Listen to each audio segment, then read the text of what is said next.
হযরত সুফিয়ান সাউরী রাহমাতুল্লাহ আলাইহি বলেন, নিজের তিনটি বিষয় কখনোই মানুষের মাঝে প্রকাশ্য আলোচনা করা উচিত নয়। এক, নিজের গুনাহের কথা, কারণ আল্লাহ তাআলা যে গুনাহকে গোপন রেখেছেন তা কেনই বা আপনি প্রকাশ করবেন।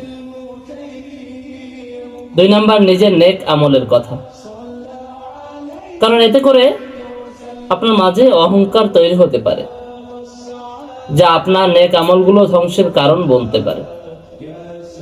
তিন নাম্বার, নিজের অভাব অনটন দুঃখ কষ্টের কথা মানুষের মাঝে বলে বেড়ানো উচিত নয়, কেননা এতে করে কিছু মানুষ আছে যারা আপনার দুঃখকে আরো বাড়িয়ে দিতে পারে, নানা কথায় আপনাকে আরো কষ্ট দিতে পারে।